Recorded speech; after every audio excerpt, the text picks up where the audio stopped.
Welcome to another episode of A Minute Till 6 podcast. You know me, I'm Mark Haynes, your host, MH the Champ, along with my co-host, Chris Perry, Chris.Perry SR, baby. Today with me, I'm stepping into the boxing world. You know, I'm a big fan of boxing. You know, I've been checking out this brother that I got on with me today. Goes by the name of Regis Prograis. Did I pronounce it right, bro? You got it, bro. You got it. Usually, a lot of people butcher my name, but you actually got it, brother. So I'm glad you got it right.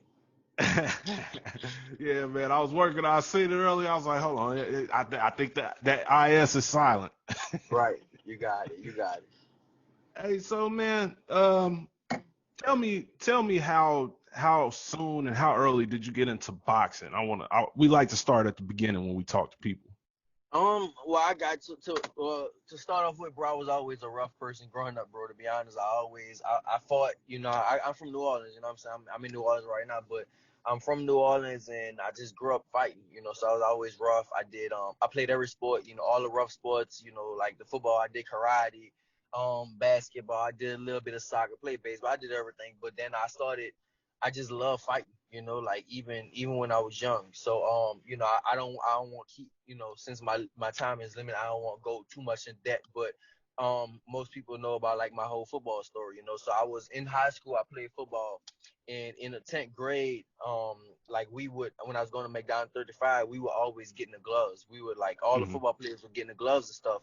And you know, I used to go like I never really got invited into the room, basically, like where they used to fight and all that. So one day, like I went and I knocked on the door, and basically they had a dude with the gloves on already, and then they had like basically they needed somebody to fight him, and everybody was kind of scared. So I walked in the room, and they kind of threw me in there, basically. You know what I'm saying? One of my partners, he looked at me like, "You bout it?" He gave me that look like, "You with it?" And I was like, "You know what? I'll go ahead. I'm gonna do it." You know what I'm saying? So I did it. I went ahead. I whooped the dude real bad. Then everybody at the school, because they know me for like being a fighter, and I never was known for that. I was always like a class clown, a funny man, always playing with girls and stuff. So I never was like known as like a fighter and stuff. And then everybody was like, "Damn, this dude really got hands. He really know how to fight." So then after that, we would do it like every week, you know, every Friday or something like that. Everybody was getting the gloves, and I was just whooping everybody. I kept beating everybody. Basically, nobody couldn't beat me. And then one day the coach came in and he saw me. And then, you know, I was fighting. I was in the 10th grade, and I was fighting 11th graders and 12th graders. And then, you know, I was small. You know, of course, I'm not big in stature right now, and I was just beating people way bigger than me. You know, so and these were all football players. You know, of course, so they were strong and stuff. And then after that, like one day the coach came in, he saw me, and he was like, "Bro," he pulled me to the side. He was like, "Look, I don't think you have a future in football, but you might have one in boxing." And and like I said, during that time, I wasn't even into football like that anyway. I was just kind of doing it, but I just wasn't into it no more. It wasn't a passion for me no more. I was good at park ball, but when I got to high school, those dudes they go to camps, they get back from camp, they way bigger, way stronger. Yeah. It was like, you know what? It was like, you know what? I don't want to do this no more. I'm done with it, you know. So I quit football, and you know, that was it. I started going to a boxing gym, and that was my 10th grade year. And actually, so what happened was my grades started going down. So my mama, she kind of took me out. And then I started back in the summertime. And then I started like in May. And then, of course, in August, that was the same year as Katrina, August. That was May 2005. And then August 2005, Hurricane Katrina hit. And then I had to move to Houston. Mm. So are you live in Houston now, I'm correct? in Katy, Texas. Yeah, basically Yeah. Houston. Yeah. Texas. Okay. And what was you know, since you brought up Katrina, if you don't mind, going through that, you know, at a young age, was pretty young then. I'm 2 years older than you. Right. You know, what was that like for you personally, you know, dealing with that? I mean, it was a hard time, but it was like the thing is, so when Katrina hit, we got out of school, you know. So I was out of school for like months at a time, you know. So we was happy at first, you know, but then like the thing, it didn't hit for a long time. That it was just like kind of like being on vacation for a little while. But then when we found out, it was a time that we was all staying in hotels and stuff. Like, I'll get to that later, but we was all like Mm. staying in hotels, and then they had like somewhere on the computer where you can type in your zip code and you can look at your area. And we typed in our zip code, and our whole neighborhood was a lake. You could just see the Mm. tops of the roofs. That's it. It's everything was Wow. water. You can't see nothing. And then it just hit me like, bro, this is my new home. You know what I'm saying? I'm never gonna go back home ever again, like ever. You know, as far as like and live like you know, like how we was. You know, Right. everything's gonna change. So that's when that's when it really hit me like, all right, this is our new life. At first we was like, we always thought we was gonna go back. We always thought like, all right, we getting a little vacation from school and stuff, but it's gonna clear up and we gonna go back because people don't know in New Orleans it's called hurricane season. Actually, right now we in hurricane season, so it's actually Mm-hmm. a season for New Orleans. Like it's hurricanes and stuff like that always hit the Gulf and all that. And Mm-hmm. so then but before, like even before that, usually it was like even a few years before that, the newscasters or whatever, they get on there and they say, oh, it's gonna be a storm, you need to evacuate, you need to do this. And then like a little wind come and everybody filled up their gas tanks, everybody bought all this stuff and nothing happens. Right. So that's like, that was years prior, it always happened basically. But then with Hurricane Katrina, I remember the mayor at the time, which was Ray Nagin. He got on, he was like, look, it's gonna be like Hurricane Betsy. And Hurricane Betsy was a storm that hit when my mama, my mom was little, my grandma in them time. And my Mm-hmm. grandma just remember being in boats and all that. My grandma, she took us out. She was like, yeah, if it's gonna be like Betsy, we gotta go. So, we got on the road the day before Hurricane Katrina hit. We went to Houston and it was kind of hard because we had to we I didn't have nothing. Basically I had like I think it was like 3 shirts, 2 pair of jeans, 1 pair of shoes, like 2 pair of drawers, 2 pair of socks, and that's it. Like, I mean, that was Yeah. literally the only thing I had because like I said, we think we coming back. Right. So we just was staying in hotels and just staying in FEMA lines, and that was just our reality for just a long, long time. A very long time. So I moved to Houston. I was going from hotel to hotel.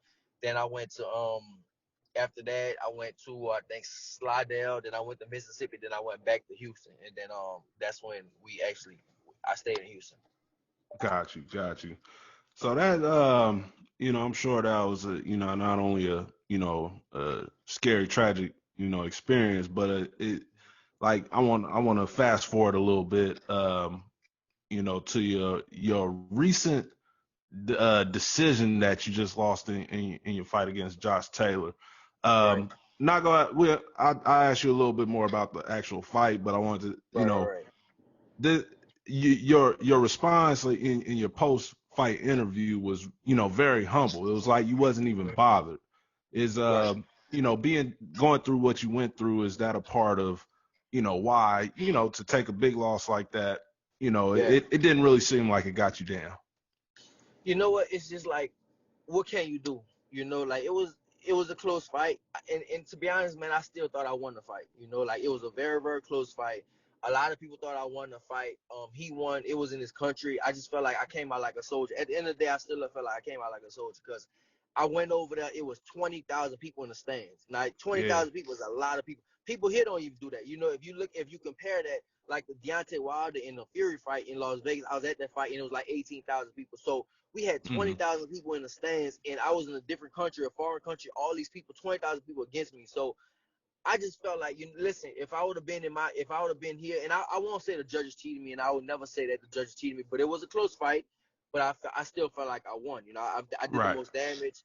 I did the most damage. If you look at the stats, my stats was higher than his in I'm talking about every category: punches landed, punches thrown, most jabs thrown, most jabs landed, like body punches, power punches, everything. I had the most, like everything, accuracy, all that stuff. I outlanded him, I outdid him basically. Hmm.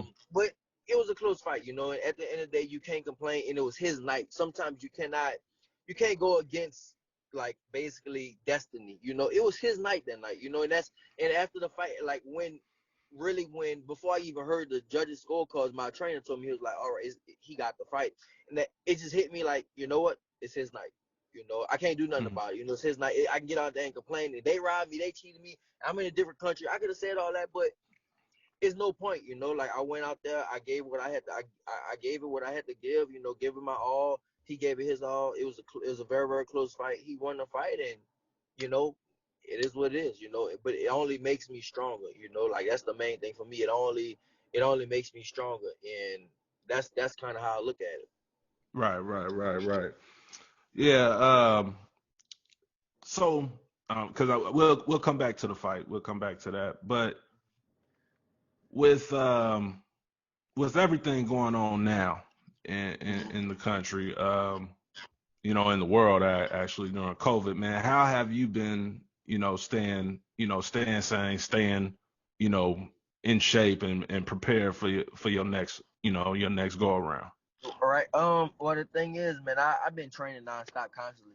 Like actually, my trainers had to slow me down. So when COVID first hit, I was living in LA. I moved to LA for a year.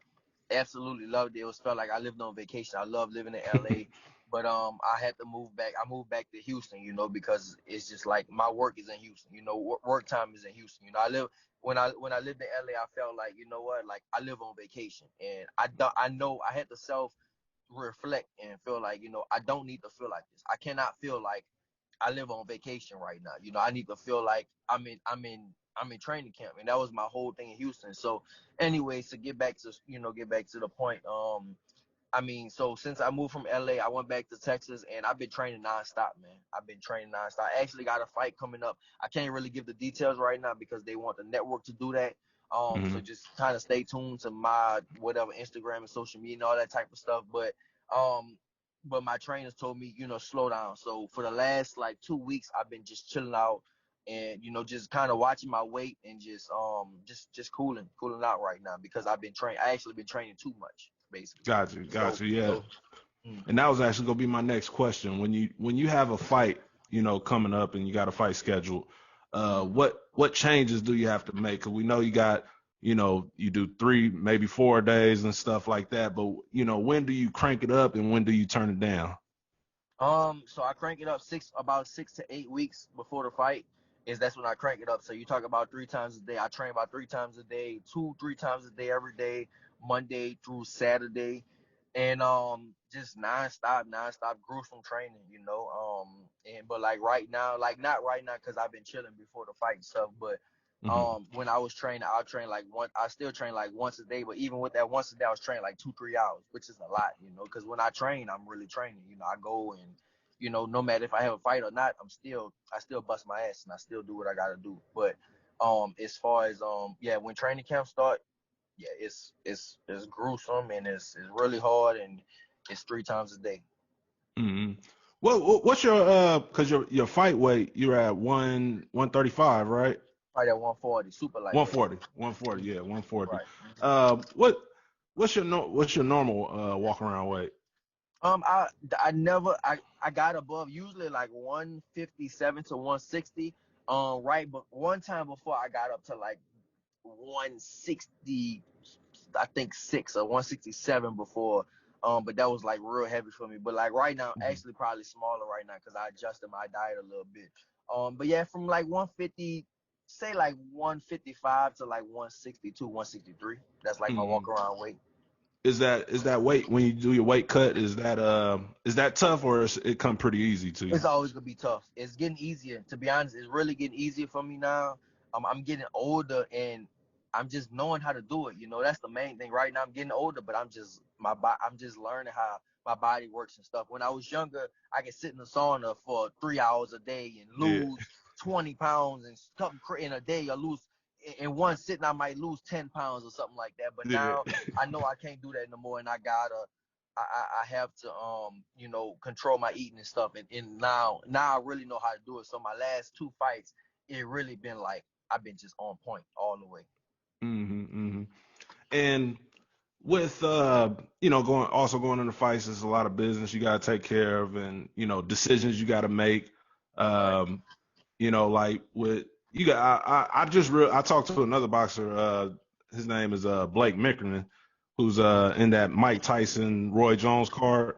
Okay. I Right. asked you about that too. But I didn't realize that you guys, still get sponsors and things of that nature going into the fights and stuff. Right. Right. Of course. And Of course. so how do you from what I understand, you're with you're sponsored or have a partnership with a company called 110. One of Um, 10. Yes. 110, yeah. So I wanted to ask you, how did that come about? What is it about? What did it mean for you? So what's up?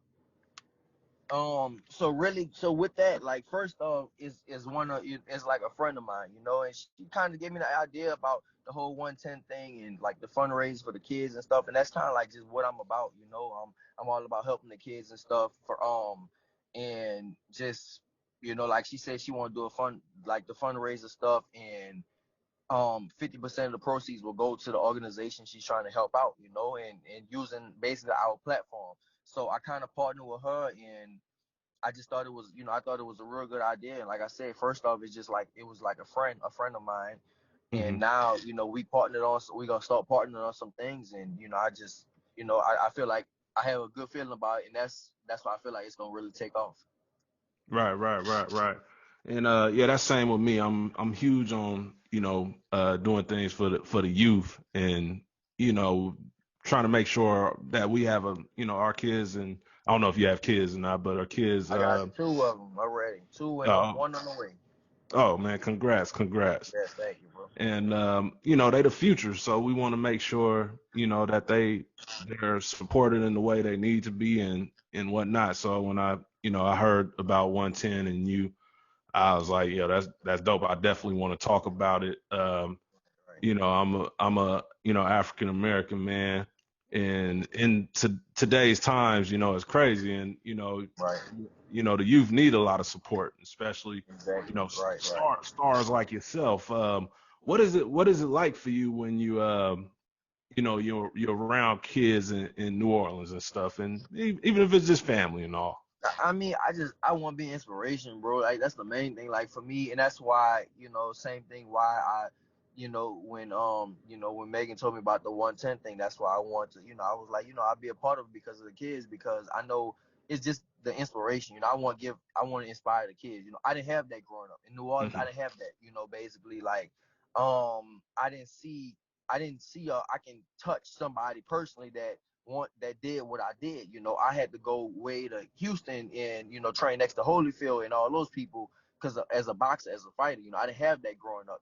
So um, that's the main thing, man. Just to give them inspiration to be like, you can make it. You definitely can make it. So now when I go to schools and I go talk to kids, and now we're gonna be doing with the 110, we're gonna be doing fundraisers. I just go talk to the kids and tell them like, you could. That's the main thing, to give them, to give them inspiration and give them Hmm. confidence that they can do it. Because I didn't have that. My confidence grew, and that's one of the people don't realize in sports and athletics, especially in boxing.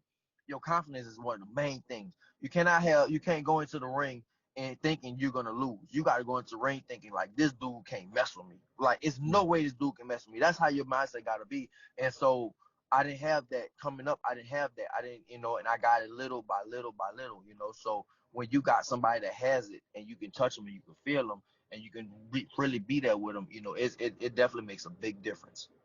Yes, sir, man. That's what's up. That's beautiful. And so now I'm gonna go back to boxing. Um, I wanted to ask you about this Tyson Roy Jones, Yeah. fight that's coming up, man. What do you think about that, and who do you think wins? Man, to be honest, listen, bro, Tyson, my favorite fighter of all time. Between Mike Tyson and Roberto Duran, that's my two favorite fighters of all time. So I always got to rock with Mike Tyson. It's an old man fight. It is what it is. I think it's gonna be entertaining. And Tyson looked good on the pads and stuff. But people, I realize, I think Tyson's last fight was, I forgot how many, 15 years ago or something like Yeah, that, and yeah, he didn't look good. So right. all of a sudden, he looks good on the pads. He's in shape. He's explosive, but I think once he starts fighting, the old man still gonna be there. But it's a good thing. I think it's still entertaining for him and Roy Jones. I think it's still gonna be a very entertaining thing. It's a good thing because they can make a lot of money together. So I mean, I enjoy it. I'm definitely gonna be watching. I can say all the stuff about the old man all I want, but I'm gonna watch that fight no matter what, because Tyson my favorite fighter. Yeah, yeah, nah, same here, man. Like, of course, even on their primes, there are two different weight classes, but these are two mega superstars in the sport. Right. Uh, where do you see, your future? I know the plan is to get the belts back and everything. So I Gotta know get my that. belt back. Yeah, gotta get my plan right now, man. You know what? I don't really plan too much because every time I plan something, I shatter those goals. goals. Like every time I have a goal, I shatter it. I do everything I really want to do. Everything I say, I tell all my people, man. I say what I say I'm gonna do. I'm really gonna do it. Everything I say. Something I just got today in New Orleans. I said I was gonna get it for a while, and I just got it. So everything I say I'm gonna do, I'm gonna do it. But my first goal is to be a champion and get at 140. I have to get the belt back, be a 2-time champion at 140. Then after that, I feel like I'll be comfortable moving up to 147, and then getting the belt up there. And then once that happens, your goals change and stuff. You always say some things, but your goals change. And for me, the money always comes with it. So I never have a goal on the money, because the money, more money runs in than you'll think will run in. So I don't really worry about that. But my main thing right now is to keep getting better, and be a champion again at 140. So being that you're in Houston, man, and we've seen some funny things on social media recently, with the Charlo twins. I don't know if you're aware of Right. that, That's my but partners, bro. Yeah, I talked to both of them about it too. Yeah. well, what are those guys like in real life, man? They seem You know what? fun. They just like that, bro. It's just like people don't realize money enhance who you really are. So like that's really them, bro. Like this thing, the whole thing about them getting into it, they're brothers. Of course they're gonna get into it, but like Right. they're just famous now. They're famous and rich now. So now it's a lot of people got different opinions and all that type of stuff about it, but they've been like that, bro. Like that's just how they are. They brothers. They used to fight, like they Yeah. used to really fight. I've been around them.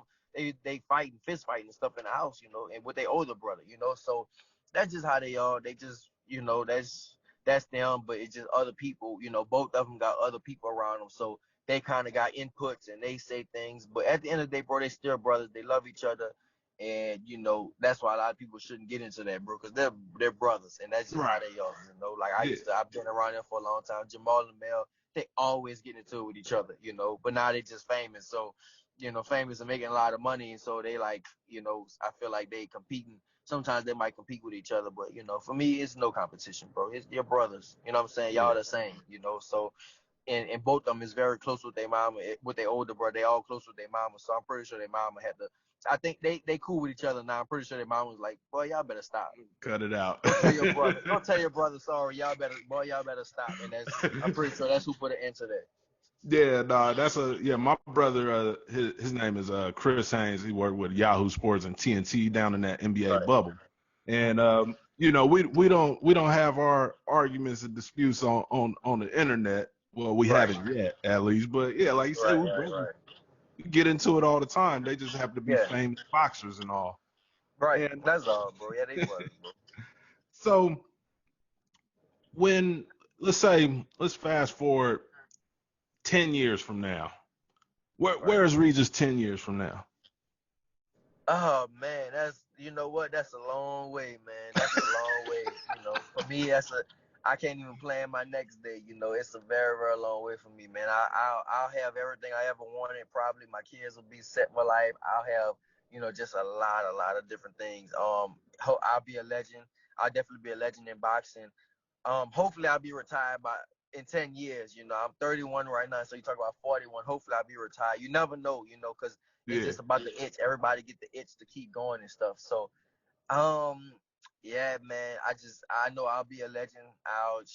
And made a whole lot of money and real good investments. And but I can't even say, man. 10 years from now, I just know I'll be very successful. And you never know. Maybe I'll be a mayor of New Orleans or something like that.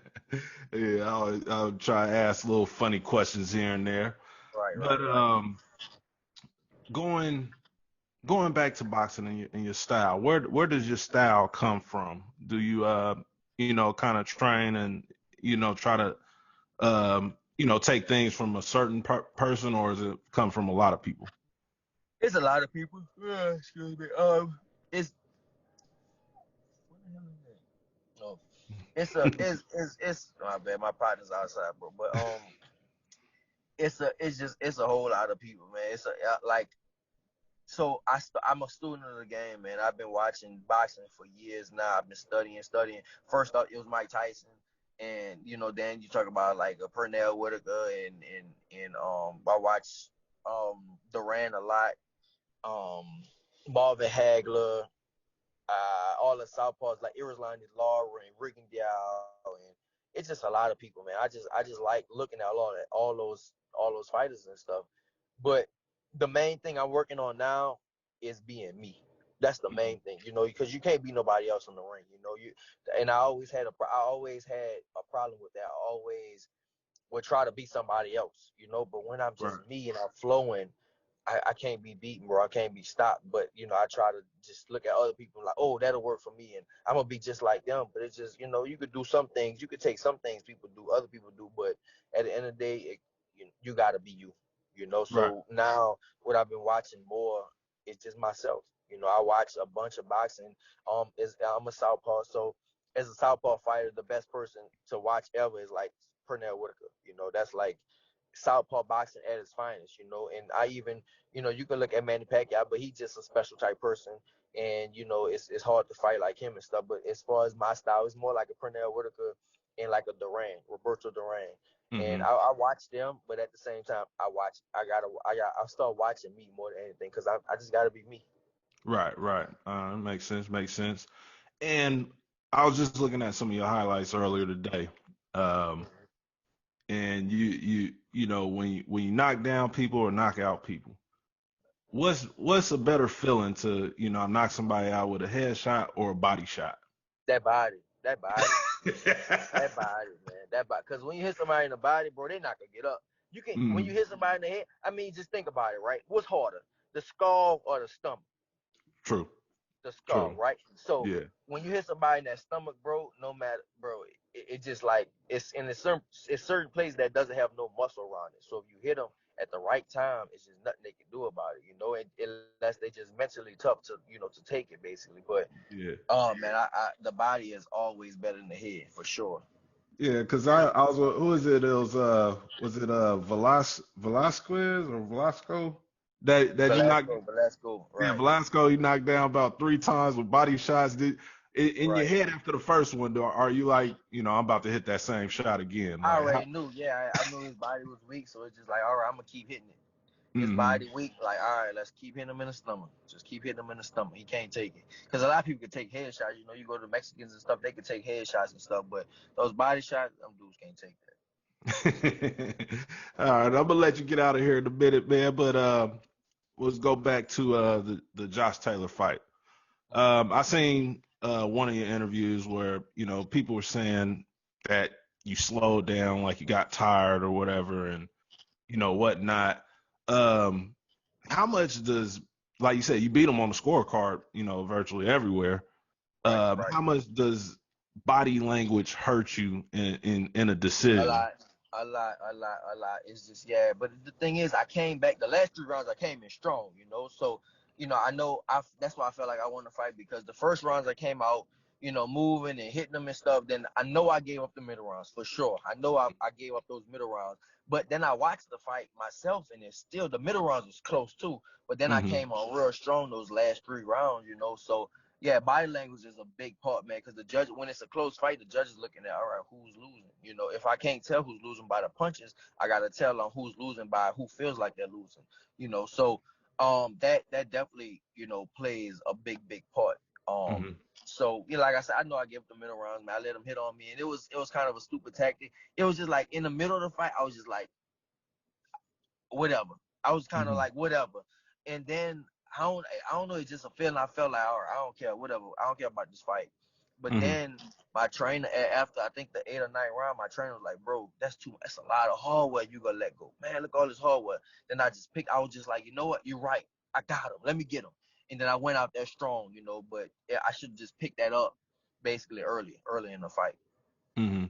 And how often in a 12 round bout do you kind of pick and choose rounds, or obviously you want to get up early, but Mm-hmm. once you're up or you feel like you up, um, like what are you thinking when you're kind of you're not shutting down, like you're not just giving up rounds, but you kind of change the tactics, like what kind of switches? It depends on what he give you and what he don't give you. So then when you have to switch tactics, that's what you just gotta do, and it's a mental thing, man. A lot of people don't realize, like it's like physical chess. That's just how it is, like physical chess. So it's just like I said, man, it's all a mental thing. So you gotta know when to switch, you gotta know when to do certain things, you gotta know when not to do certain things, and that's just how it is. And that fight, it changed. A lot of things were changing, like it was, some things wasn't working, some things was working. You gotta know how to change them at that split second. So Did you feel like he was your toughest opponent? yeah, definitely, for sure. I definitely thought he was my toughest opponent. Yeah, no matter. Yeah, I definitely thought he was my toughest opponent. Because he took a lot of punches. He took a lot of, Yeah, like, you saw his eyes. Eye was all the way closed, bro. He kept coming. And I yeah. knew he was gonna be a tough opponent. But I didn't know he was gonna be that, like, to where I hit him and hit him and hit him. And he just kept there. He stayed there. And it was definitely my toughest opponent for sure. Mm-hmm. And of course, like we're getting your belts back. Of course, you're wanting a rematch. Yeah, Um, definitely. He ain't coming nowhere close to me, bro. Nowhere close to me. yeah. He So ain't coming nowhere close to me for sure. I know that ain't gonna happen. He ain't gonna come nowhere close to me no time soon. So, if as far as getting my belts back, maybe they vacate them or waive. I don't know. It depends. Boxing always changes the landscape so fast. Like last yeah. night, Jose Ramirez fought. He has the other two belts, and he ran from me forever. I was supposed to been fight him. I was the mandatory for the WBC belt years ago, like 2 years ago, and I just never got the opportunity at him, and he kept defending the title and stuff. But he fought Victor Postal last night, and he really lost the fight, but they gave it to him. But it was a very, very close fight. And I thought a lot of people thought he lost. A lot of boxing writers and stuff, they thought he lost. So with that, you just never know, man. You never know who is gonna have the belt for this long or what. You never know. You never know what's gonna happen. So Yeah. right now, my same focus is to, be a champion again at 140. That's my focus right now. But everything, of course, things could change all the time. Things just change, and that's just how it is. Right, right, right. So you already said Mike Tyson is your favorite boxer of all time. Right. Give me your top. Give me your top three boxers of all time. My top three my top three favorite, or my top three who I think Top the greatest. the greatest. Let's go with the greatest. Let's go with that. The greatest, man, is number one is Sugar Ray Robinson. You got to go with Sugar Ray Robinson. Um, Let me see. I got to put Muhammad Ali in there, Hmm. and shit. Let me see who the Yeah, I great. feel like three make it tough, so that's why I was like, let me do. Three make it real tough, bro. Yeah, Ray Robinson got to be in there. Ali got to be in there, and a part of me wants to say Floyd Mayweather. And Hmm. I think it's hard to not put Floyd in there, but if you put Floyd in there, you got to put Pacquiao in there. You know what I'm saying? So it's Yeah. just like, but then they got Henry Armstrong, so it's hard, bro. It's real hard for the top three.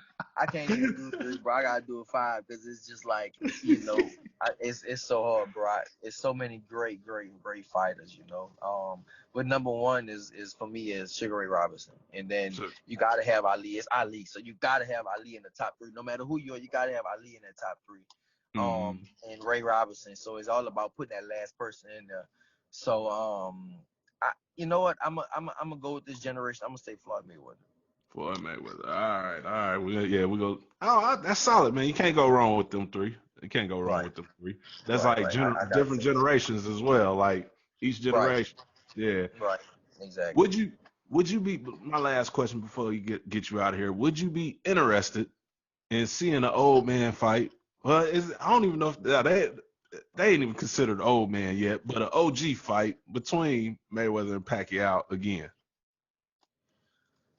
Uh, I think I would. I would, because it's still they name so big, They still, I think they both. Well, you can't say old men yet. The Tyson and Right, them, that's cause the old yeah. man, But yeah, you can't say they the old man. But I think I'll still be interested, because it's Floyd. You still want to see what Floyd go do. Pacquiao is still a beast. Pacquiao is still active. Pacquiao is actually a world champion right now, Right, So right now. shit, Pacquiao is amazing. I think I'll be interested. I'll watch that for sure. Yeah, Yeah, for I sure. won't skip that. Nah, definitely. Yeah, like you said, the names itself is you gotta watch it. No matter if they decide to do it at 50, I'm still there. Right. Um, Exactly. so anything that you wanna, promote in organizations you're dealing with, or anything? Well, I think we set this thing up for the 110, right? So let me go ahead Mm, and I gotta mention, if go ahead and support what's that 110ring.com, and for the Instagram is at 110ring. And as far as me, my news and stuff like that, just follow me on Twitter or Instagram. I do have a big fight coming up, a really, really, really big fight coming up. And it's gonna be on pay-per-view. So I nice. can't announce it right now because the network wants to do that, but I do have a huge fight coming up. And just pay attention to my Instagram at Regis Prograis, or my Twitter is at Aura Prograis. So Yes, sir. that's Yes, it. sir.